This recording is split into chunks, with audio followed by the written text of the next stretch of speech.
everyone, this is James with WSTrades.com. I want to provide an update here on ticker REVB or Revelation Biosciences. So they are up 4.41% on the day.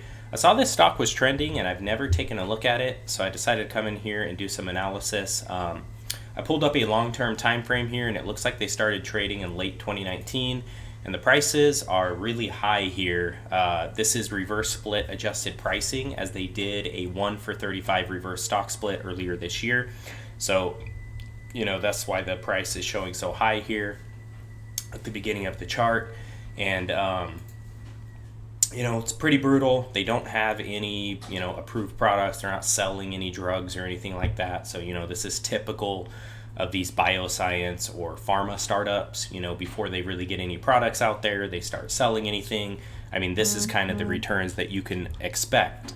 Sometimes in the short term, and then if they never really get anything approved, sometimes it can be long term.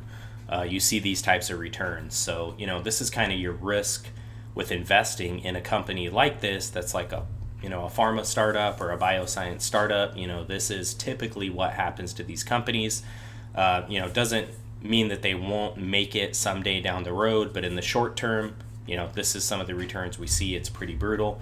I was looking through their investor relations page and some of their financials here, and it looks like everything they have is preclinical. So you can see here on February 7th, Revelation Biosciences announces preclinical biomarker data supporting activity of REVTX 300. There's a story about the 1-for-35 reverse stock split. Here's another story here in February of a $15.6 million offering, which is to be expected because, they don't have any revenue. They're not making any money. So it says here back in October of last year, again, preclinical data here related to, one of their drugs. So announcing positive results in preclinical model of acute and chronic kidney disease. So everything that I can see for now is preclinical.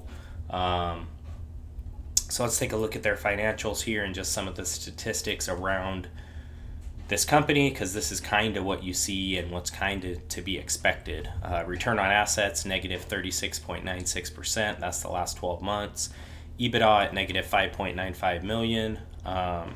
Total cash is pretty high based on what they burned through operations. You can see total cash in the most recent quarter, 15.71 million. And you can see that their operating cash flow is negative 6.25 million. So they've got a pretty high current ratio here. So they got plenty of cash right now to run for a while. With that current ratio being at 3.45, it doesn't look like they're going to have any issues, meeting any short-term liabilities. You can also see that their book value per share is $1.81, so they're trading well below that, and you'll see that a lot of times on a company like this that doesn't have any revenue, isn't really making any gross profit or any money.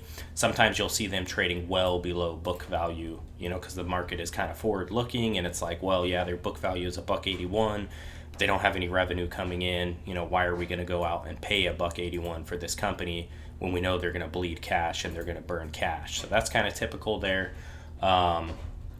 We can come in here and take a look at the financials, and there's the revenue that I was talking about. If we come to the quarterly here, you can see they just don't have any revenue coming in, and they've lost 13.5 million in operating income, or operating expense is 13.5 million the last 12 months. So no surprise here, of course, the earnings are negative. If we come in here and look at the balance sheet and we look at the quarterly, you can see on their most recent quarter here, they did have 16 million in total assets and only 4.6 million in total liabilities. So that leads to that common stock equity of 11.4 million. If we go to the annual here on the balance sheet and look at common stock equity, you can see they actually had a negative in 2021. Then that swung back to a positive there in 2022. And then we just looked at the last 12 months there. So again, operating cash flow the last 12 months, 13.1 million.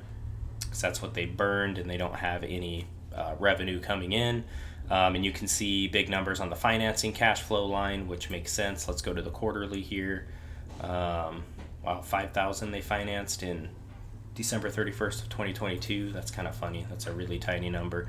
This one's pretty odd as well. 0.015 thousand financed in that last quarter in June.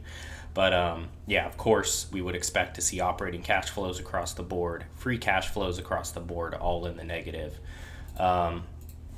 So yeah, just keep it in mind when you invest in one of these startups, especially like this type of pharma company. You can see some pretty brutal returns in the short term, and again, sometimes it ends up being long term. If they cannot find a way to get anything FDA approved, start selling any products, this can be a long term return that you get on a company like this. So we'll kind of see, if they can actually get into some trials and kind of get past that preclinical stage and actually move in the right direction here. But if they don't, again, just expect some more offerings, expect some more reverse stock splits until they really start selling product and bringing in revenue.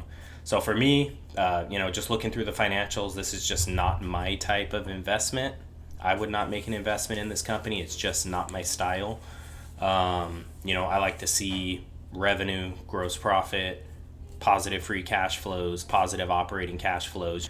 So yeah, maybe if you're somebody that likes to take higher risk, this might be something you might invest in, and you might try to hold long term and, just hope that they get some stuff FDA approved and start bringing in some money. Because yeah, so far it's been pretty brutal here.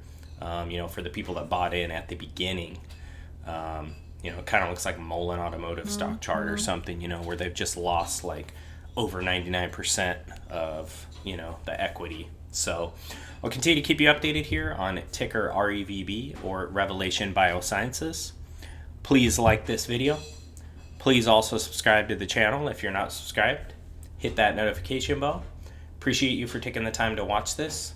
Talk to you soon.